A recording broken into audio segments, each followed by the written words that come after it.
Olá, bem-vindos a mais um estudo da maravilhosa Palavra de Deus. Que maravilha nós conhecemos os segredos que Deus tem na sua Palavra para nós que cremos em Jesus.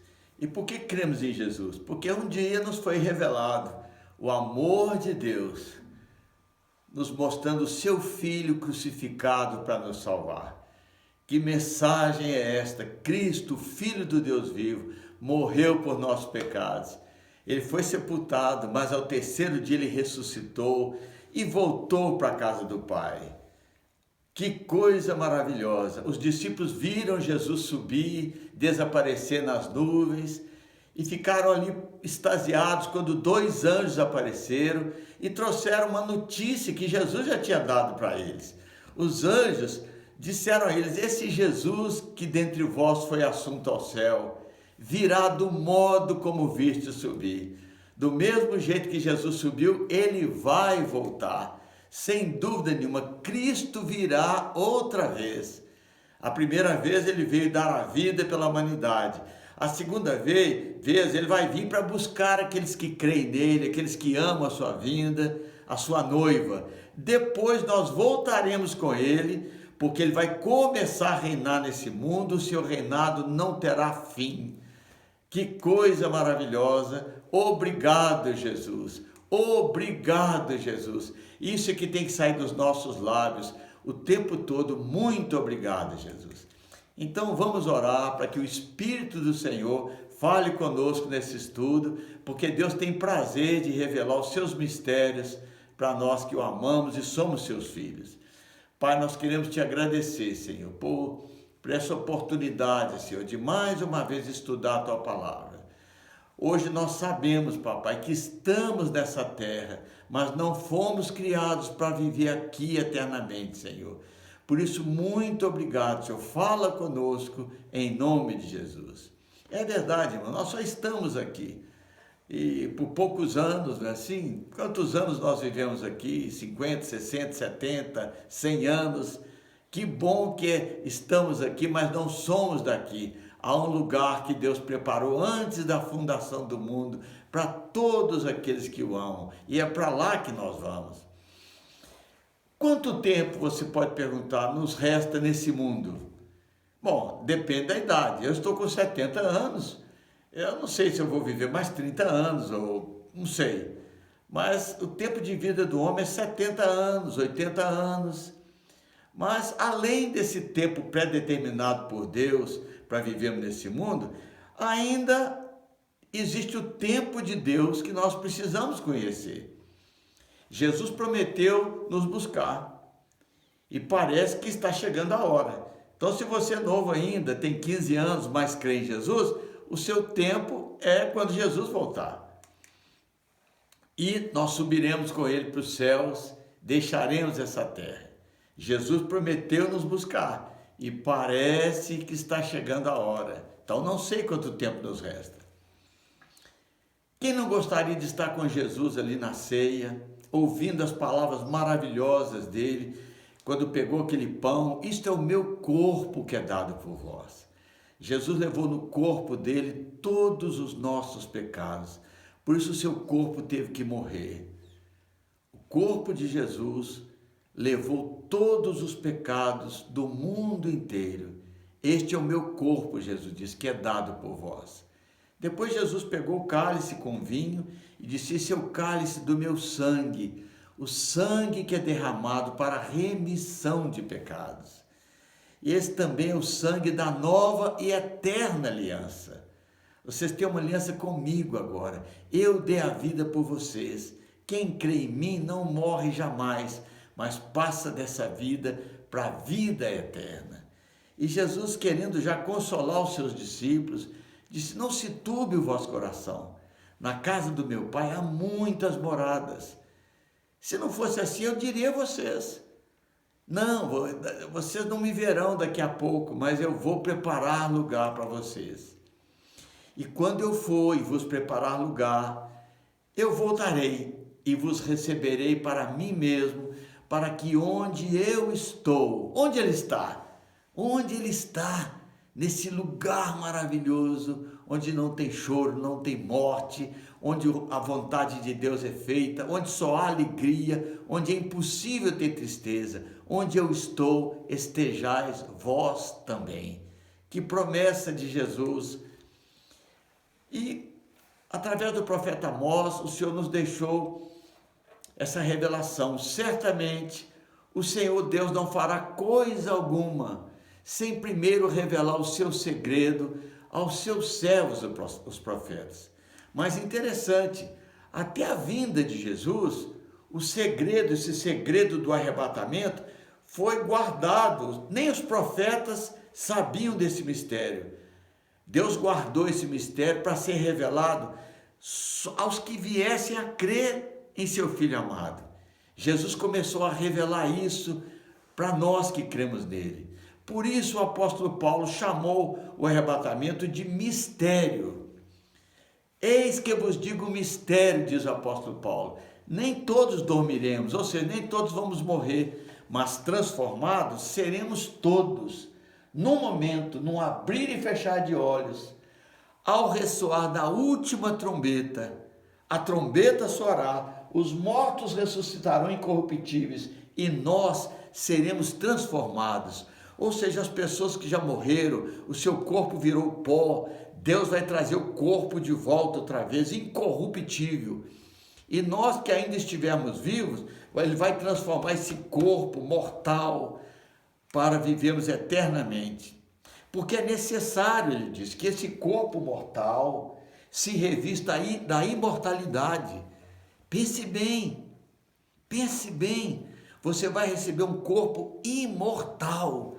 Lembra do corpo de Jesus que atravessava a parede, que ia e voltava para o céu em instantes?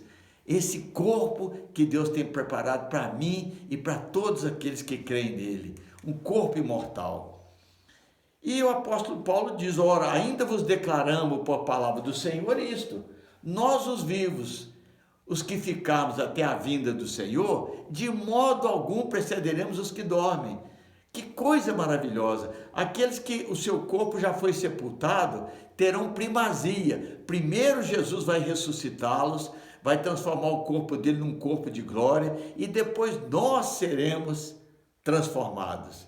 Em primeiro lugar, aqueles que já adormeceram ou foram sepultados serão ressuscitados.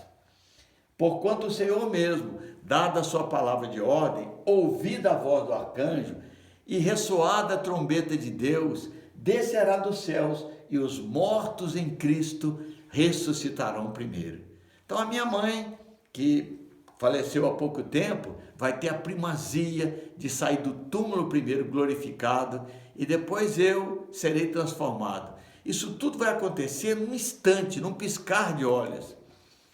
Depois nós, os vivos, os que ficarmos, seremos arrebatados juntamente com eles entre nuvens para o encontro do Senhor nos ares e assim estaremos para sempre com o Senhor. Pense nessa visão em que todos que morreram, sabe, sendo ressuscitados, aqueles que amam a Deus, aqueles que creem em Jesus, saindo dos túmulos. Já pensou a multidão que vai sair dos túmulos de todas as épocas?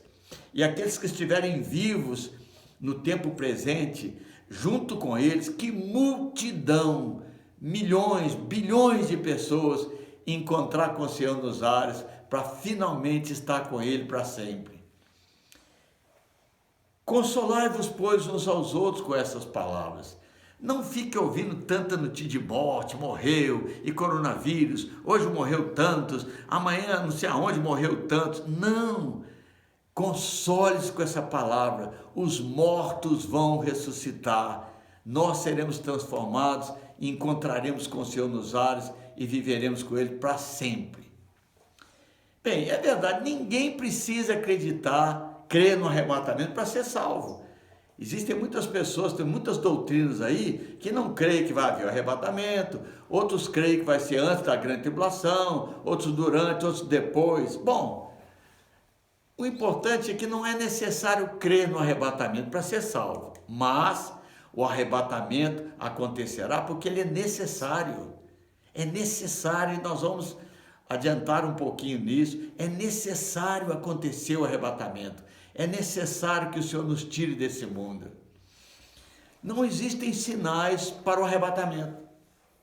Os sinais que estamos vendo nos nossos dias, a multiplicação da ciência, as nações, todos os sinais, inclusive essa epidemia que está aí, a volta de Israel para a sua terra, esses sinais não são para o arrebatamento. Esses sinais que nós estamos vendo é para o surgimento do anticristo.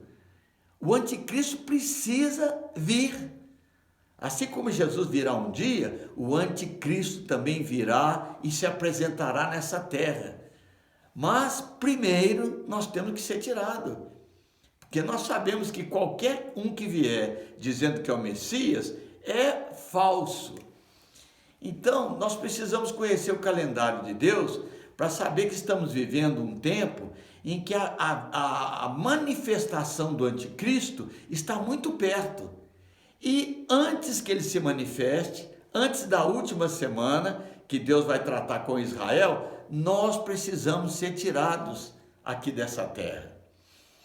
Foi isso que o Senhor mostrou para o profeta Daniel, que disse ao rei Nabucodonosor: olha, Deus está mostrando, o grande Deus está mostrando para os reinos que existirão na terra até o tempo do fim.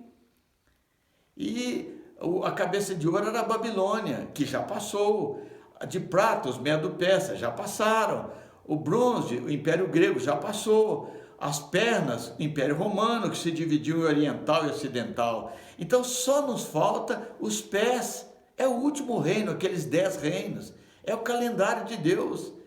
E o Senhor diz que nos dias desses reis, representados pelos dedos da estátua, sabe? Seria o último império antes da vinda de Jesus. E depois o Senhor mostrou para Daniel, assim como mostrou a estátua, ouro, prata, bronze, ferro, mostrou também animais simbolizando e mostrando o calendário dele. O leão era a Babilônia, o urso os Medo-Persas, o leopardo o Império Grego, e aquele último animal, o animal terrível representando o Império Romano, que tinha 10 chifres, representando os 10 dedos da estátua. Esses são reinos que já aconteceram, e o último que está faltando são esses 10 reis, que o Senhor mostrou para Daniel, aqueles 10 chifres, um chifre se levantando. Daqueles 10, um chifre se levantaria. E que chifre é esse que fala? Porque Daniel disse que ele estava falando. É o príncipe que há de vir. O anjo Gabriel disse para Daniel que nos dias desses reis, um príncipe com letra minúscula haveria de vir. Esse príncipe é o tal do anticristo, com certeza.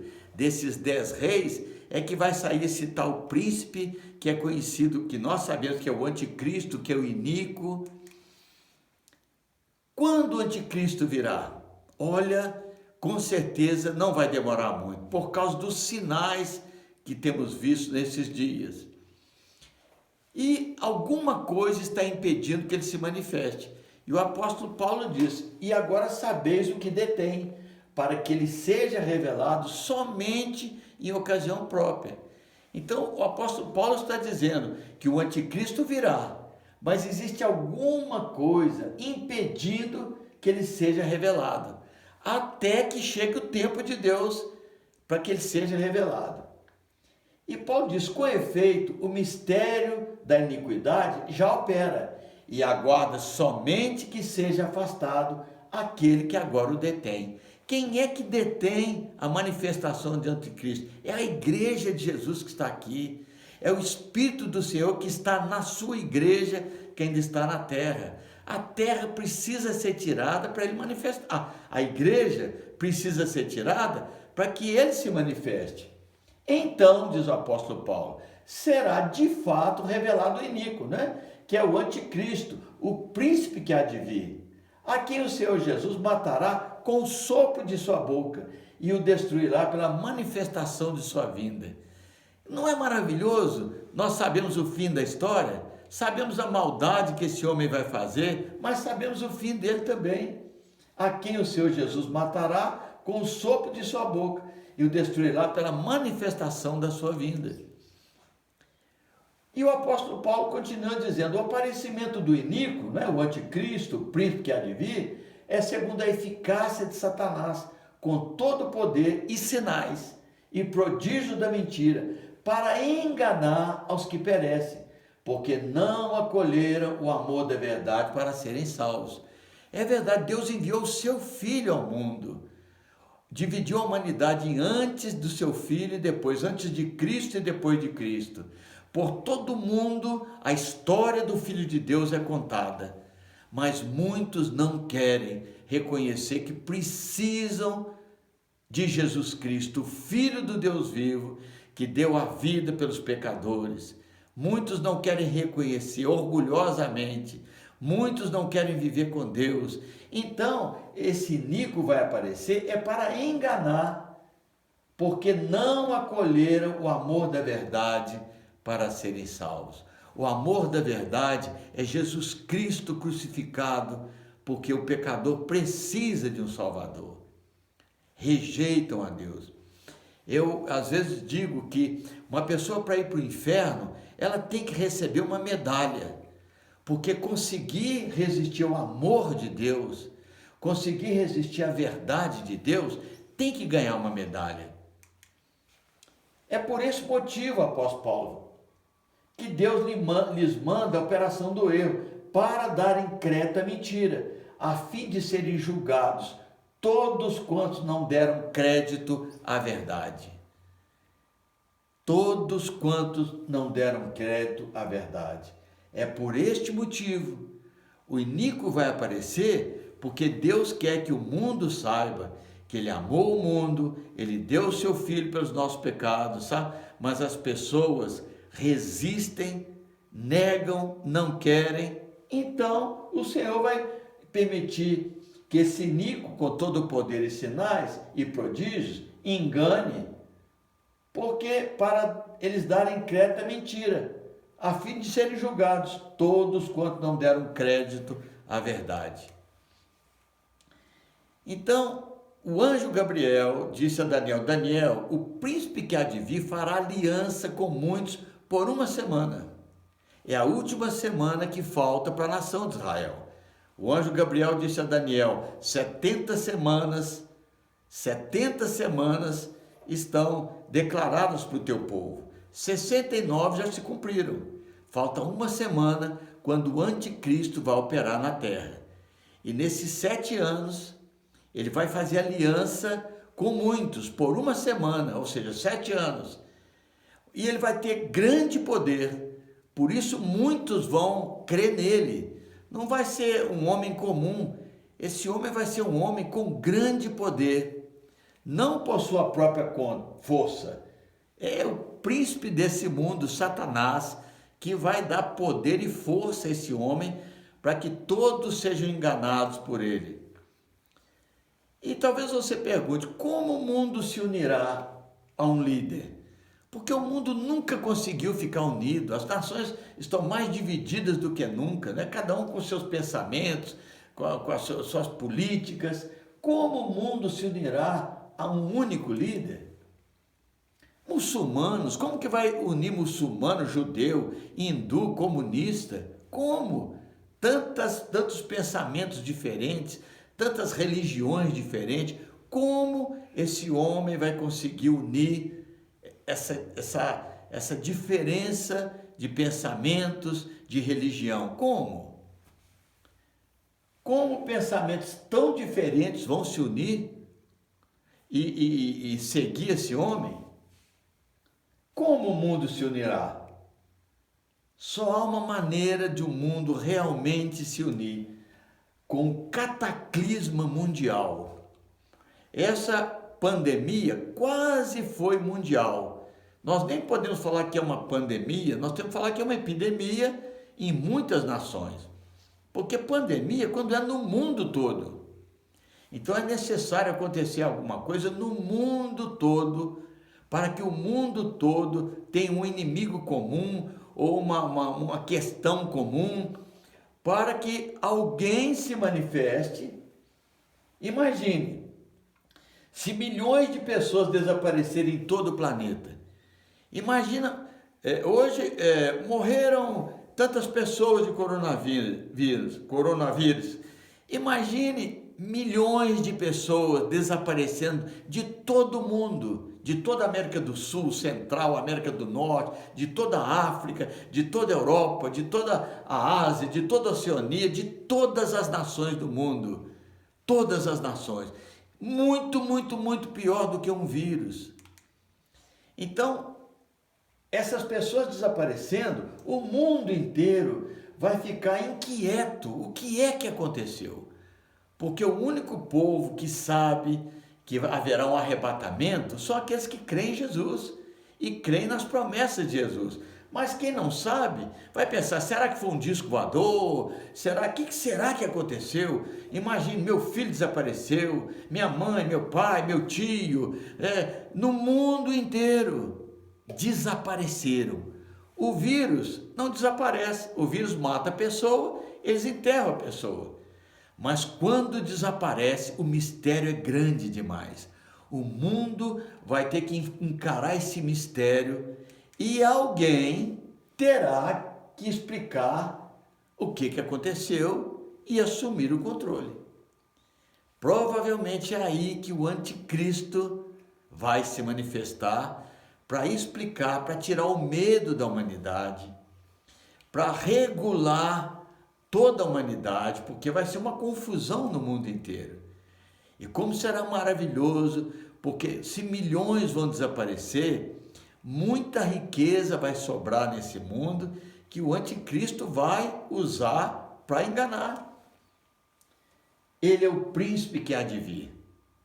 A igreja precisa ser tirada para que haja uma calamidade mundial e esse príncipe que há de vir assuma como se fosse um mensageiro de Deus, um salvador do mundo, para que ninguém mais desapareça. Então, quantos irão desaparecer? Bem, eu não sei quantos irão desaparecer, mas nós podemos imaginar um pouquinho essa maravilha que vai acontecer. Jesus falando com os discípulos sobre arrebatamento, imagine que você estivesse lá com ele, escutando Jesus falar desse dia em que a humanidade iria experimentar essa coisa extraordinária de pessoas desaparecendo. Jesus disse assim: 2 estarão numa cama, um será tomado e o outro levado. Já pensou, o casal está lá na cama, de repente ou o marido ou a esposa desaparece? Como? Se ficar com o vírus, vai para o hospital, morre enterrado. Mas sumir? Então, metade, 2 estarão numa cama, um será levado e o outro tomado e o outro levado. Quer dizer, metade. 2 estarão juntas trabalhando, 2 mulheres trabalhando juntas, lá no escritório, uma será tomada e a outra será deixada. Já pensou lá no escritório, 2 mulheres trabalhando e de repente uma desaparece? Também 2, Jesus disse, estarão juntos trabalhando, um será tomado e o outro deixado. Isso no mundo inteiro. E Jesus contou também sobre 10 virgens, que representam a igreja de Jesus na terra. Ele disse que eram 10 virgens, 5 entraram para as bodas e 5 ficaram de fora. Será que Jesus está dizendo que 50% dos que se dizem cristãos ficarão para trás? Porque é verdade, tem muitas pessoas que se dizem cristãs, mas não nasceram de novo. Ainda não reconheceram Jesus Cristo como seu Salvador. São pessoas apenas religiosas. Eu não sei. Será que Jesus está dizendo que 50% dos que se dizem cristãos ficarão para trás? Não sei. Mas Jesus falou metade, 2, um vai, outro fica. 2, um vai, outro fica. 2, um vai, outro fica. 10, 5 vão, 5 ficam. Enfim. O mundo hoje tem 1 bilhão e 600 milhões de pessoas que são considerados cristãos, entre espírita, católico, evangélico e ortodoxos. Se 50% for levado, 800 milhões de pessoas vão sumir da Terra. Já imaginou isso? 800 milhões de pessoas desaparecendo da face da Terra? Pode ser até mais, porque tem muitas pessoas que não são chamadas de cristãos, mas têm um coração de cristão. Eu não sei quantos vão desaparecer, mas é muita gente, e isso vai ser um caos no mundo, que vai unir o mundo todo para que se manifeste um líder mundial para apaziguar e controlar o mundo, esse mundo novo que vai estar por aí. O que acontecerá com os que ficarem? Bom, a Escritura revela o que acontecerá depois do arrebatamento. A Escritura também mostra tudo isso. O que devo fazer se perder o arrebatamento? Muitos perguntam, e se eu não for, o que eu faço? Nós vamos deixar essas coisas para um próximo estudo, porque por hoje já está bom. Uma coisa nós sabemos, Jesus vai voltar e eu não quero ficar para trás. Espero que você também deseje ser tomado e não ficar nesse mundo. Então, muito obrigado. Até a próxima terça-feira. Nós estamos dando os estudos na terça e na quinta. Se o Senhor permitir, se Ele não voltar. Então, um beijo grande para você e toda a sua família, em nome de Jesus Cristo.